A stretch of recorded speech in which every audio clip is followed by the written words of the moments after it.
बोले प्राणनाथ प्यारी की जय। श्री सतगुरु महाराज जी की जय। सतगुरु श्री रामचंद्र महाराज जी आपकी सदा सदा ही जय हो। बंदो सतगुरु चरण को करियो प्रेम करना। अष्टभरण मंगल करण धन श्री देव चंद्र जी। श्रीपाणिनाथ निज पति सिर में राज शोभना। तेज कुंवर श्यामा युगल को पल पल करो प्रणाम। पिया जी को पल पल करो प्रणाम। श्री प्राणीनाथ तुम सत्य हो, तुमसे चलत जहाज।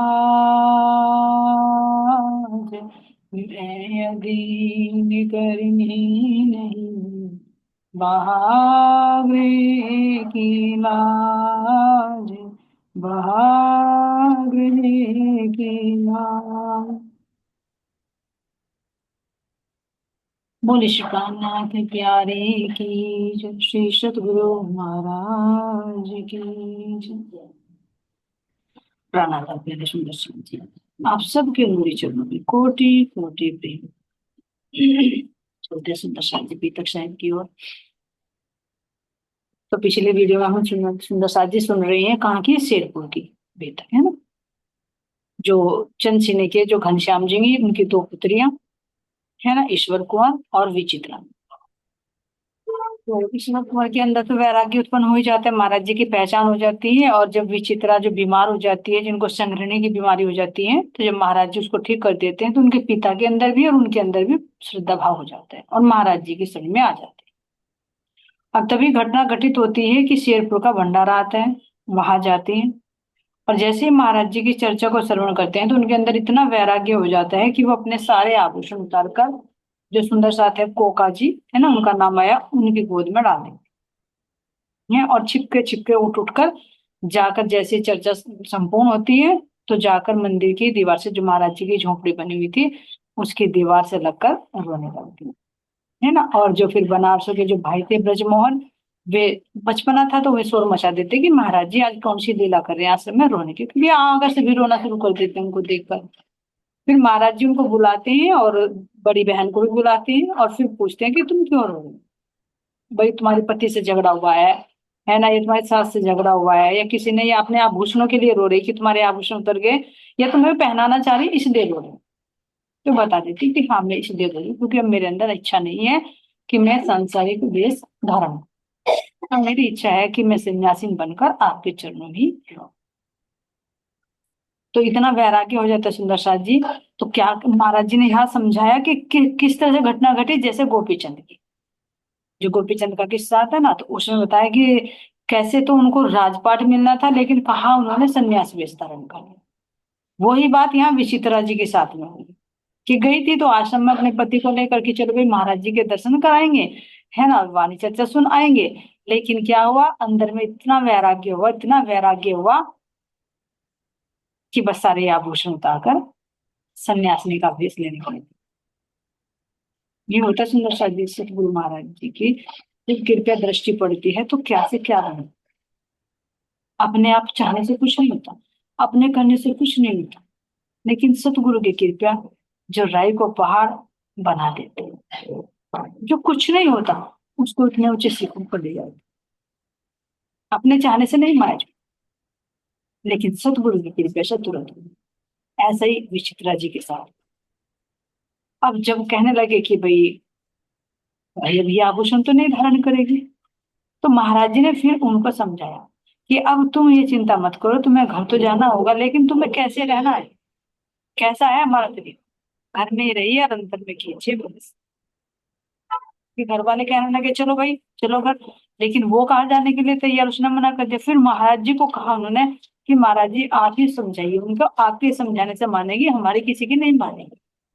तो फिर महाराज जी उनको बुलाते हैं और समझाते हैं कि भाई हमारा नियम कौन सा है कि अब तुम्हें घर में ही रहकर, है ना, घर का त्याग नहीं करना, घर में ही रहकर तुम्हें अंदर से त्यागना है। ये हमारी परंपरा है, यही हमारा कर्तव्य है।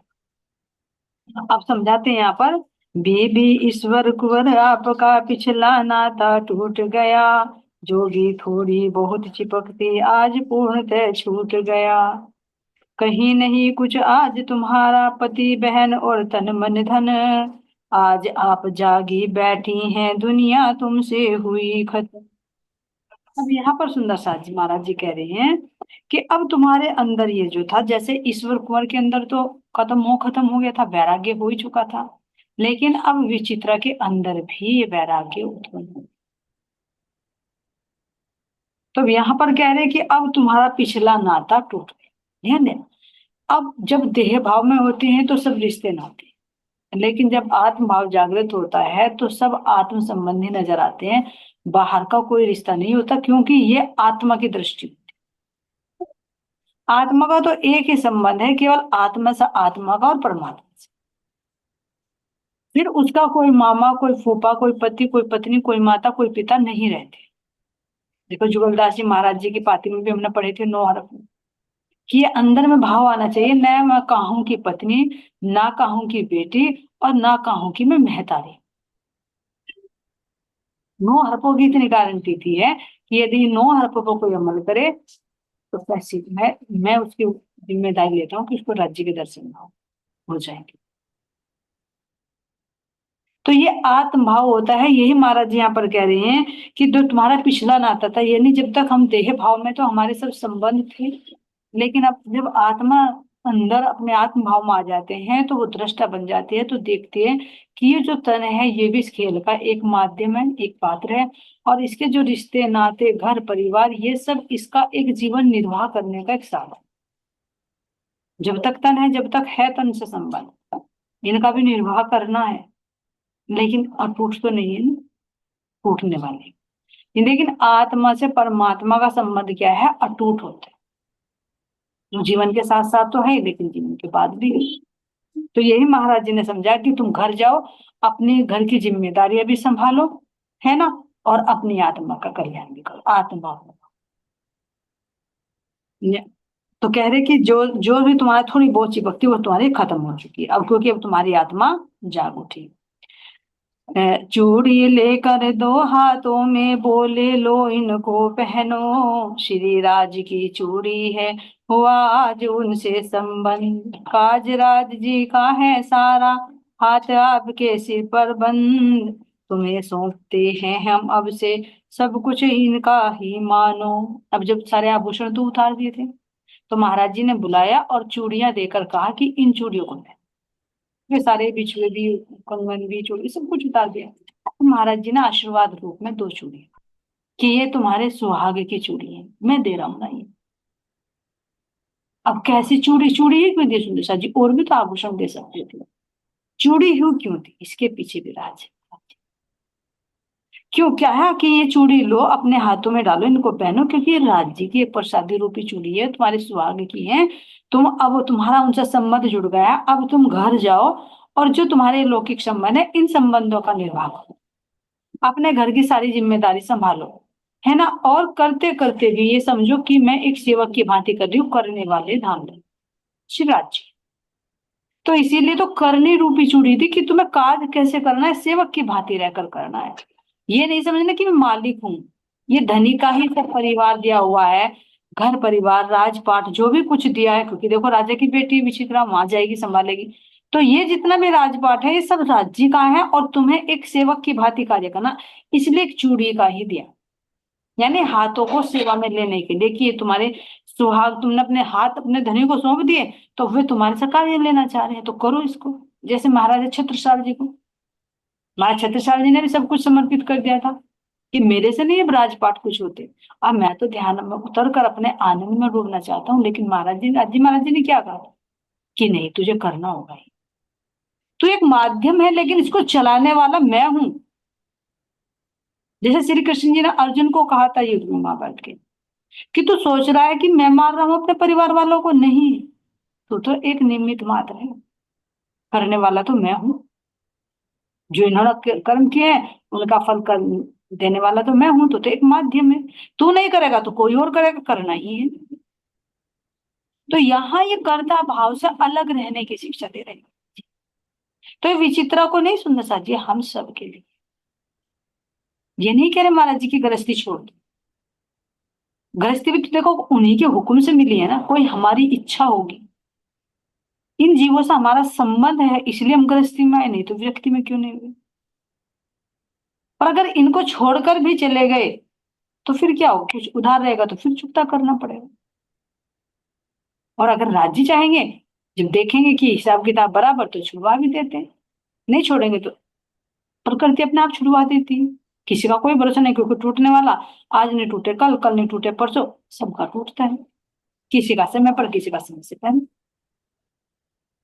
तो ये हमें भी महाराज जी शिक्षा दे रही है कि गृहस्थी में रहकर अपने कर्तव्यों का निर्वाह करो, लेकिन अंदर में अपने ध्यान को, अपनी सूरता को अपने धनी में लगाए रखो। और वो चाल चली एने पागले आपन चालिए। जो पग हमने ब्रज में धरे थे प्रेम रूपी राह पर, उसी राह पर चलना। ब्रज में क्या हम अपने कार्य नहीं करते थे? क्या घर परिवार को छोड़ देते? और इससे भी ज्यादा 10 गुना ज्यादा कार्य थे ब्रज में तो हमारे पास में। और फिर भी हर पल प्रियतम थे, रेज गए थे ना उसी प्रेम लीला से। तो अभी भी हमें यही शिक्षा मिल रही है कि जैसे महाराज ने छत्रसाल जी को दिया, जैसे विचित्रा जी को दिया, ऐसे ही हमें भी सुनाने के लिए भी, हमें ही सुनाने के लिए भी तक सुनाई जा रही है। कि ये ना सोचे कि भाई मेरे पे क्यों भार आ गया। ये भी हमारा कर्तव्य है, इस देह का कर्तव्य है। आत्मा का इनसे कोई संबंध नहीं। आत्मा तो इन संबंधों को देख रही है, दृष्टा है कि ये कैसे यहाँ के झूठे संबंध है और मेरा अखंड संबंध कैसा है। यहाँ करते करते भी कैसे डंडे पड़ते हैं, फिर भी क्या मिलता है। और धनी का करते करते क्या आनंद, क्या मस्ती। दोनों में अंतर। अगर ये नहीं मिलेगा तो उसको कैसे देखो, जिसको देखने के लिए आए, जिस इश्क और साहिबी को देखने के लिए आए। इस मोह को नहीं देखोगे तो उस प्रेम का अनुभव कैसे होगा, कि प्रेम क्या चीज है जिसका हमें सुध ही नहीं थी। जिससे सृष्टि बनती है, ये मोह समझ। ये मोह भी, ये सोचे कि मोह का कोई फायदा नहीं, बाधक नहीं। हर चीज का अपने अपने एरिया में महत्व होता है। यहाँ पर भी देखिए, अगर ये मोह ना हो किसी के भी अंदर, तो कोई किसी का दुख सुख में भागीदार नहीं बना, नहीं करेगा कोई दुख सुख। माँ भी अपने पुत्र का नहीं करेगी, अपनी बेटी का नहीं करेगी। पति भी अपनी पत्नी का नहीं करेगा। क्यों नहीं करेगा? क्योंकि अगर मोह ही नहीं रहा। तो इस प्रकृति को, इस सृष्टि को चलायमान करने के लिए मोह रूपी तत्व डाल दिया। जैसे परम धाम के अंदर इश्क है, जिससे सब एक दिली से जुड़े रहते हैं। यहाँ पर मोह डाल दिया, इस मोह से सब द्वैत है। अगर मोह ना हो तो सृष्टि नहीं चल पाएगी। कोई किसी को नहीं पूछने वाला, कोई किसी की हेल्प नहीं करने वाला। इसलिए कह रहे कि मोह तत्व उपजो है सोई, जो उपजो सो तो रही। हर एक के अंदर मोह। और तो और जड़ पदार्थ के अंदर भी मोह है, नहीं तो हर चीज क्यों आकर्षित करती, उसके अंदर भी अट्रैक्शन। पशु पक्षियों के अंदर क्यों अपने बच्चों को चुगला कर देते हैं, क्यों उनका पालन पोषण, क्यों उनके लिए घोंसला बनाते हैं। हर एक चीज के अंदर मोह। तो ये मोह एक ऐसी बेस है, एक ऐसी कड़ी है जिससे सृष्टि चल रही, एक दूसरे से कनेक्टिविटी लगी हुई। अन्यथा मोह ना हो, ये स्वार्थ ना हो, तो कोई किसी का चलेगी नहीं, घर परिवार चलेगा नहीं, समाज चलेगा ही। तो यही शिक्षा मैं दे रही कि घर में रहिए लेकिन अंतर में कीजिए आश। तो यही विचित्र जी को कहा कि तुम इसको अपने अपना नहीं, धनी का हुक्म मानकर ये कार्य संभालो और तुम घर जाओ। हमें भी धनी ये कह रहे हैं कि इस गृहस्थी को तुम अपना समझ कर नहीं, कि भाई मैं पति का कर रही हूँ, मैं बच्चों का कर रही हूँ, मैं सास ससुर का कर रही हूँ, ननद का कर रही हूँ। तो इसमें क्या आता है, जब मैं होगा कि मैं कर रही हूँ, मैं आते झगड़ा, मैं आते मैं तेरा कर रही हूँ, मैं तेरा, मैं तेरा। ओके, मैं तो इतना करती हूँ। मैं होता है सुंदर, सबके अंदर होता है। मैं इतना करती हूँ, मैं इतना करती हूँ, तुम तो कुछ भी नहीं करते, मैं तुम्हारा करते करते सारा जीवन खपा दिया। लेकिन अगर मैं तेरी हो गई तो वहां पर निगेटिविटी आएगी।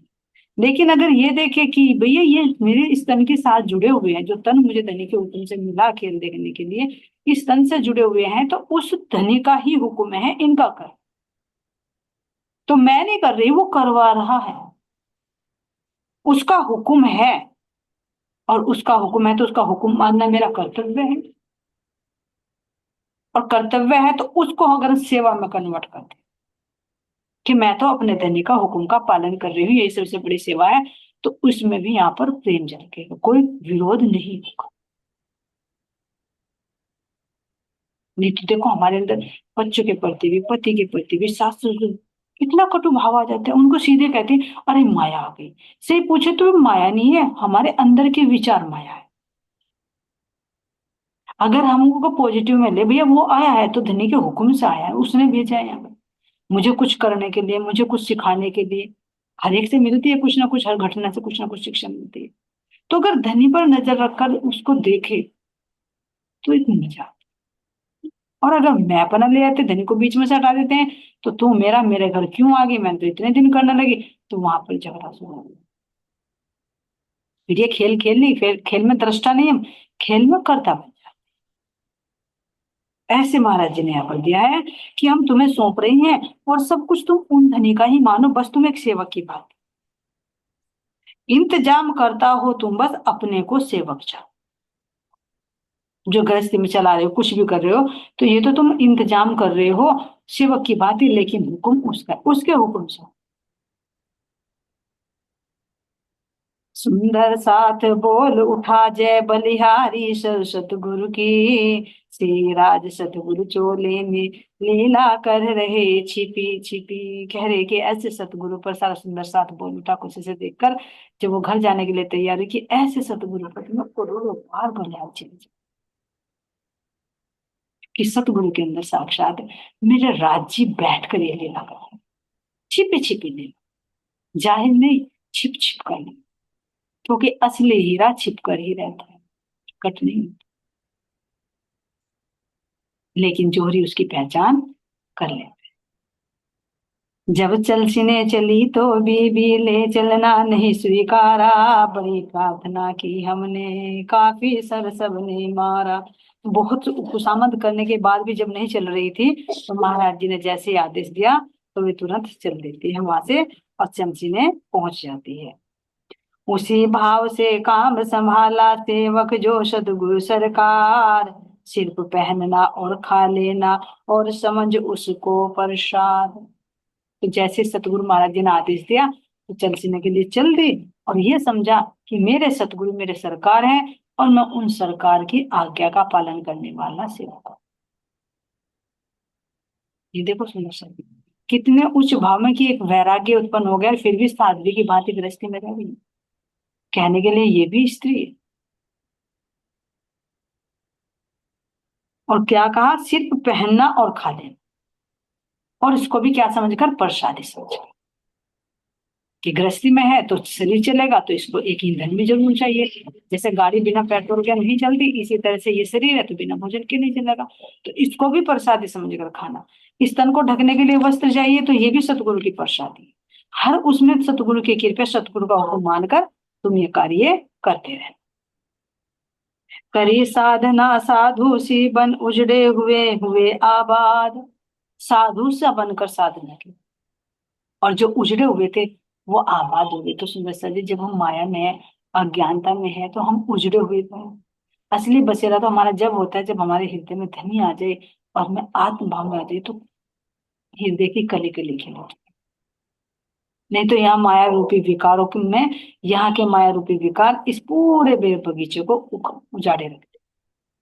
कभी कोई आकर मुंह मार देता, कभी कोई मुंह आकर मार देता। क्यों? क्योंकि हम जागृत ही नहीं, अपने बगीचे की संभाल ही नहीं करते।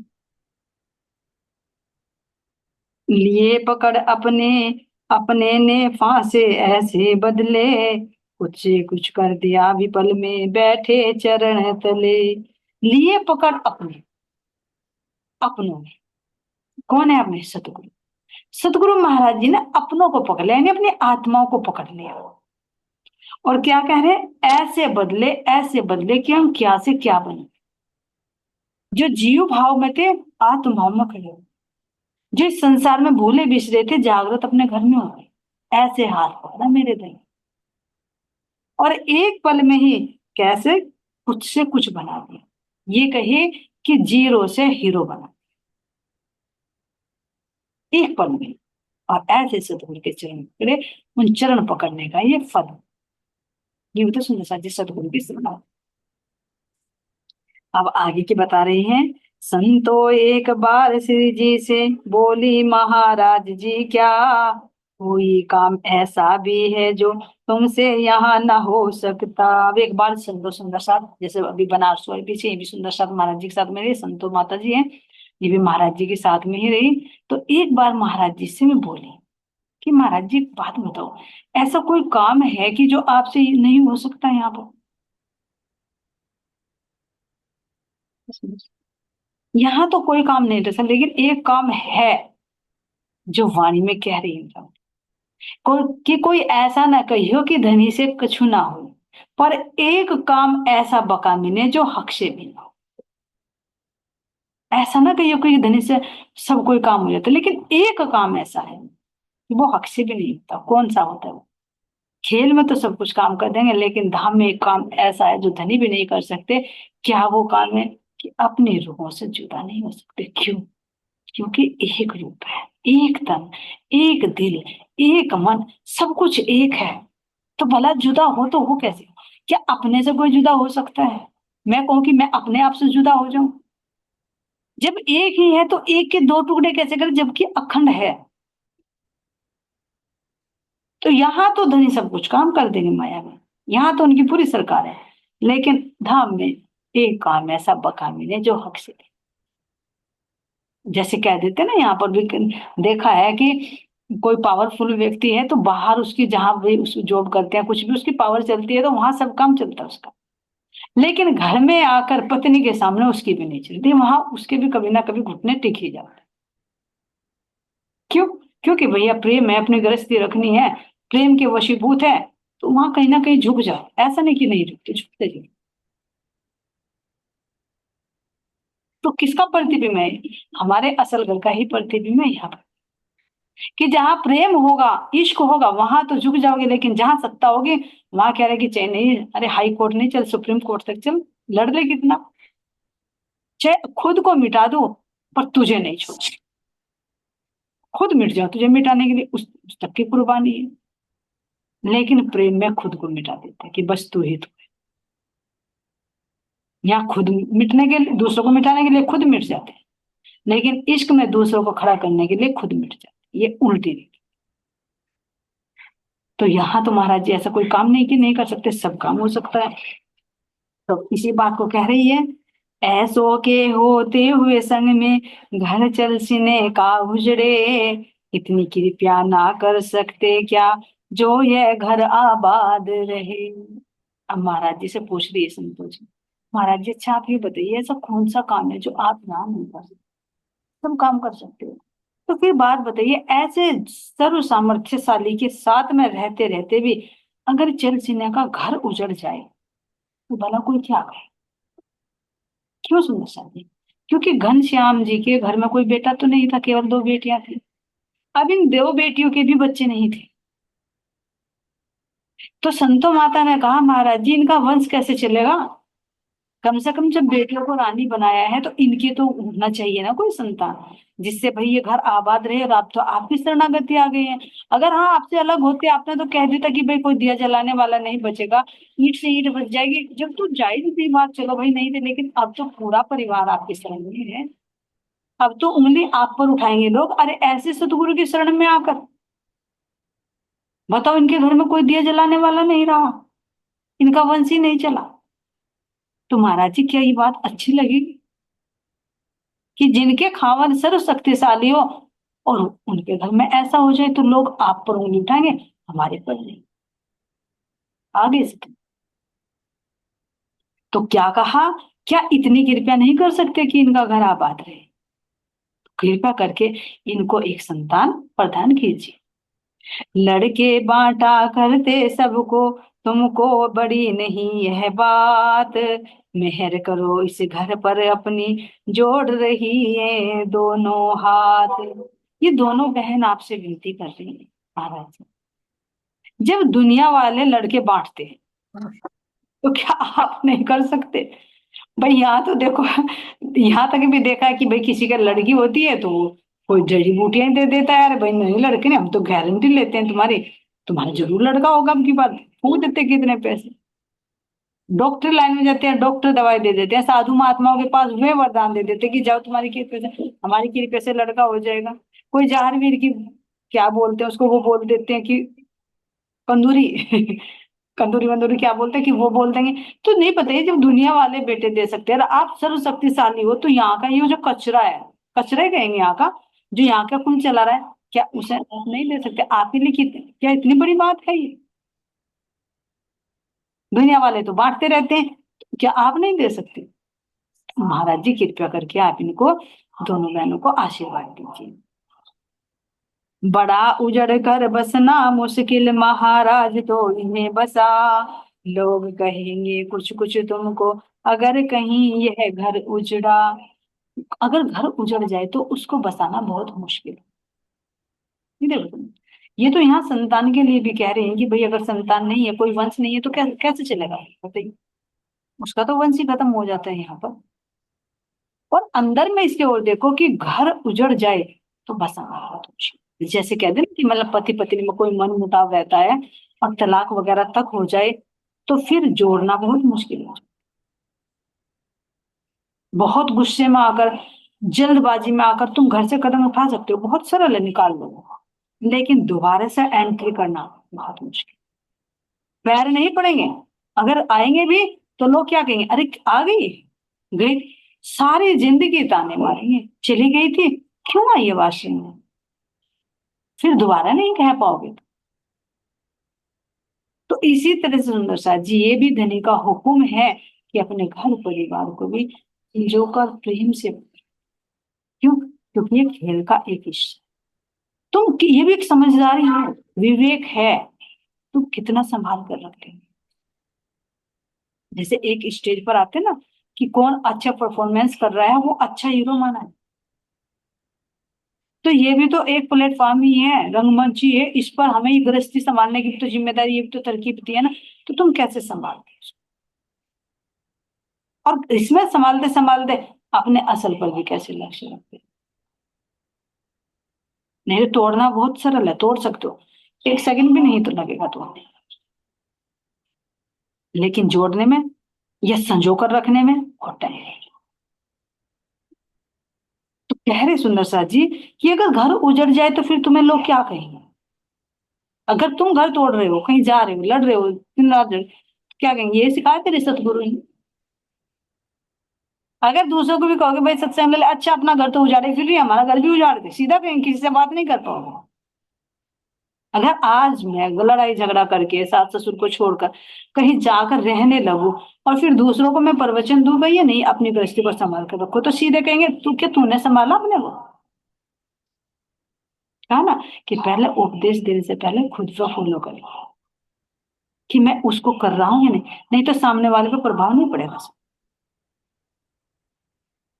तो यही संतो माता कह रही है कि बड़ा उजड़ कर बसना मुश्किल। महाराज जी अगर घर एक बार उजड़ जाए तो बसना बहुत मुश्किल होता है, और फिर जब उजड़ जाए तो फिर लोग क्या कहें? क्या तुम्हारे सतगुरु ने ही सिखाया? अरे हम नहीं लेंगे प्रणामियों का सत्संग, उनके तो घर छुड़वा देती हूँ, तो आश्रम में जा जाकर रहती। एक जरा सी भी उंगली उठ जाए ना, कहते ना नेकी नौको सर बदी सो। अगर हमारा आश्रम से ही रहा, उससे लोग प्रभावित होंगे और प्रभावित होकर चलेंगे सतगुरु पर भी। तो कहने की मेरी, जैसे कहा था ना 12 परम मुनियों को महाराज जी ने, श्री जी ने, कि मेरी इज्जत तुम्हारे हाथ में, तुम वहां जाते हो तो कैसे बन करते हो? ऐसे सुंदर शादी, जो राज्य महाराज जी ने सेंदूरिया रंग की पाग बांधी है और श्याम जी ने सेंदूरिया रंग की साड़ी बांधी है, ऐसे रंग को धनी ने अपने सिर पर डाल दिया।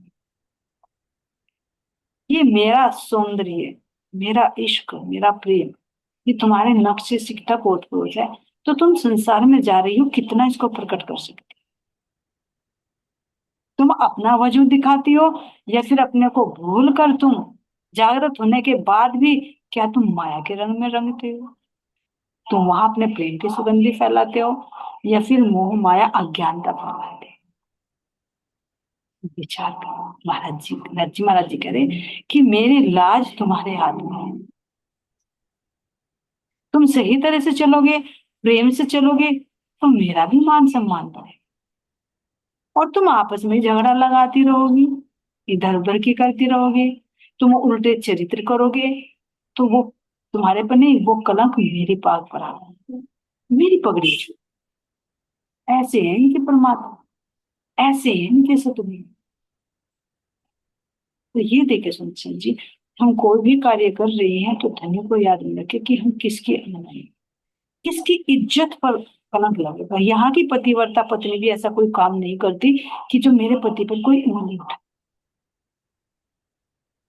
पत्नी के हाथ में होती है पति की इज्जत, पति की क्या पूरे परिवार की इज्जत स्त्री के हाथ में। घर को चाहे संभाल ले और चाहे घर को उजाड़ ले, उसके ऊपर डिपेंड हो।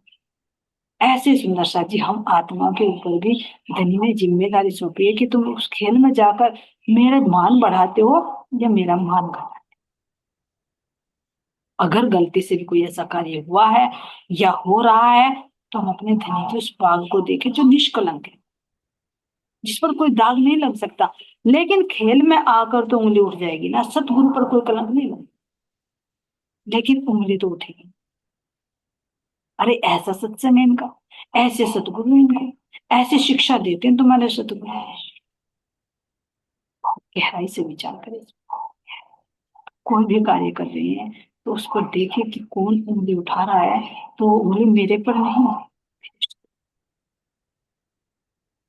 और उठती है, कोई भी काम करो एकदम उठती है, सतगुरु का ही नाम लेते हैं। ऐसे सुंदर शादी यहाँ पर कह रही है, लोग कहेंगे कुछ कुछ तुमको, अगर कहीं ये घर अगर कहीं ये घर उजड़ गया तो लोग तुमको कुछ कहेंगे। ऐसे सुंदर साजी, अगर हमने भी यहाँ पर बिगाड़ लिया ना, कुछ भी बिगड़ गया, कुछ भी गलत हो गया, अनुचित हो गया, तो सतगुरु पर ही। इसलिए जहां तक भी हो सके हमारे मार्ग में रुकावट ना डले। इस लेवल पर अपने जीवन को भी और अपने परिवार को भी, अपने सुंदर साथ को भी लेकर चले। और जहां ज्यादा ही सिर से पानी उतरने लगे, तो वहां महाराज जी ने कहा कि तुम सीखने भी हो, अपना सबूत दिखाओ फिर। जहां तक गड्डी चलती है चलाओ, लेकिन अगर माया वाले ज्यादा ही हावी हो जाए, तो फिर उसको छोड़ने में भी कोई गुनाह नहीं, फिर तुम्हारे पे नहीं लगेगा। तुमने तो जितना बर्दाश्त करना था करा, जितना समझा सकते तो समझा, तुमने अपनी तरफ से कोई गलती नहीं की, और फिर भी माया हावी रही, तो उसको छोड़ने में तुम्हें कोई गुनाह भी नहीं लगेगा, फिर तुम्हारा दोष नहीं रहेगा। एक स्टेज पर आकर छोड़ दे सकते, लेकिन जहां तक निभे वहां तक निभाना हमारा कर्तव्य। जिस घर भी पहुंचे साधु जन, खाकर ही उसको छोड़ा, डर है तो महाराज यही बस, ध्यान करो इसका थोड़ा। महाराज, लोगों के अंदर ये विचारधारा है ना। कहते हैं ना कि जिस घर पे साधु बैठ जाते हैं तो वो तो उसको खा लेते हैं। सुना है तुमसे? मैंने भी सुना है, एक ने कहा था मेरे साथ कि जिस घर पे साधु बैठ जाए उस घर का तो नाश हो जाए। तो उनका दृष्टिकोण कैसा है इसमें देखो सुंदर जी, क्योंकि कथन तो एक होता है लेकिन उसके पीछे भाव अलग अलग। अब उनके कहने का क्या मतलब है कि भाई जिस घर में साधु बैठ जाएंगे, यानी सत्संग ले ले, सत्संग से जोड़ लेते, सत्संग ले लेते, तो तुम्हें सूट नहीं आ रहा, हमारा काम अच्छा नहीं चल रहा, हमारा घर बर्बाद हो गया, नौकरी छूट गई, एक्सीडेंट हो गया, सूखन हो जाते हैं, काम अच्छा नहीं चल रहा, बेटे का विवाह नहीं हो रहा, जो भी कुछ कमी होती है, कर्मों का फल आता है, वो सब सतगुरु पर थोप देते हैं, है ना। क्यों? क्योंकि भैया जब से तुमने सत्संग लिया है, जब से तुमने घर में सतगुरु को पधराए हैं, जब से हमारा काम नहीं चल रहा, तो जिस घर में संत बैठ जाते वो घर उजड़ जाते, उनके तो ये विचार। लेकिन ये तो सब कर्मों का फल। जिसके घर में साधु नहीं बैठते, क्या उनके एक्सीडेंट नहीं होते? क्या उनके काम नहीं बिगड़ते? क्या उनके बेटे नहीं मरते? क्या उनके घर में कुछ नहीं होता? सुखी है वे। अगर विचार करें उनकी बात तो कट गई उनकी बात। लेकिन ये मान्यता कैसे है कि जिस घर में बैठ जाते हैं उसका नाश नाश कैसे होता है, यहां से हट जाती है उसकी वृत्ति और वो घर आबाद हो जाता है, वो घर आबाद हो जाता है। तो उनको लगता है जो तुम्हारा संसार का काम चल रहा था वो काम नहीं चल पाता। क्यों? क्योंकि मोह के बंधन टूट जाते हैं, यहाँ की जो चिंताएं होती है वे खत्म हो जाती है, वो करते करते अपनी आत्मा में लीन रहती है। तो कहते हैं कि भैया यहाँ का घर टूट गया। सही पूछे तो ये घर तो टूटना ही था, अब नहीं टूटेगा कल टूटे। तो सतगुरु ने उसको तोड़कर वो अखंड घर दे दिया। तो क्या टूटा? अगर तुम्हें कोयले के बदले में कोई हीरा दे दे तो उसका शुक्राना करोगे या क्या करोगे? और जब किए तो फिर भी छूटना था। तो लोगों की विचारधारा अलग है, इसलिए कह रहे हैं कि महाराज जी लोग कहते हैं कि जिस घर में साधु बैठ जाते हैं उसका घर का तो नाश हो जाता। तो आप यहाँ इस घर में आए हो, सब आपके शिष्य बन गए हैं, अगर इस घर का दिया बुझ गया तो लोग आपको कहेंगे साधु बैठ गए तो इस घर का तो नाश हो। बहुत गहराई समझे, विचारों में कितना पड़ेगा, बात क्या है और बात को घटित कहा गया है। अगर साधु में सबका काम सही चलता संसार में तो फिर माने कि हाँ भाई जिस घर में सतगुरु बैठेंगे तो उस घर का नाश हो रहा है। लेकिन जिस घर में सत्संग नहीं ले रखा उनके घर में भी देखो कितनी ऐसी ऐसी एक्सीडेंट्स वगैरह होती है कि लोग बचते भी नहीं, पूरा पूरा पूरा का पूरा घर बर्बाद हो जाते हैं, मौत के रास में चला जाता है। क्या केवल सत्संग लेने से ही होता है ऐसा? नहीं, इसका तो बात ही नहीं है कि जिस घर में साधु बैठ जाते हैं, सही पूछे तो अज्ञानता रूपी घर का अंत हो जाता है और प्रकाश रूपी आत्मा रूपी घर आबाद हो जाता है। तो घर बस जाता है, सही पूछे। ये तो अब भास रहा है, ना तो था ना आगे रहेगा। मान लीजिए मैं इस गृहस्थी में हूँ, इस घर में हूँ, जिनसे मेरा संबंध है, पहले नहीं था आगे नहीं रहेगा कुछ समय के लिए। लेकिन जो मेरी आत्मा का संबंध मेरे परमात्मा से जुड़ गया वो घर तो मेरा आबाद हो गया, मेरी संगी आत्माएं मिल गई, मेरे सतगुरु मिल गए, मेरे धनी मिल गए, मुझे अपनी पहचान हो गई। वो घर तो मेरा आबाद हो गया जो अखंड था, हमेशा था, है और रहेगा। जिस घर में संत बैठ जाते हैं ना, से पूछे तो वो घर आबाद हो जाए। और लौकिक दृष्टि से देखने वाले कहते हैं भैया वो घर बर्बाद हो गया। तो तुम्हारी पसंद तो माता ऐसी कह रही है कि लोग तो अपनी दृष्टिकोण से बोलेंगे ना, आप पर उंगली उठाएंगे कि इस घर का तो आबाद ही नहीं हुआ। तो सतगुरु महाराज जी इसलिए इस पर थोड़ा सा आप विचार करें, अपनी लाज रखें। ये अर्जी है सुंदर साथ जी सतगुरु की। और कैसे महाराज जी कृपा करते हैं सुंदर साथ जी, आगे सर्जन करते हैं। अब क्या है, पुलिस प्राणनाथ प्यारे की जय, श्री सतगुरु महाराज जी की जय, सतगुरु श्री राम महाराज जी आपकी सदा सदा है।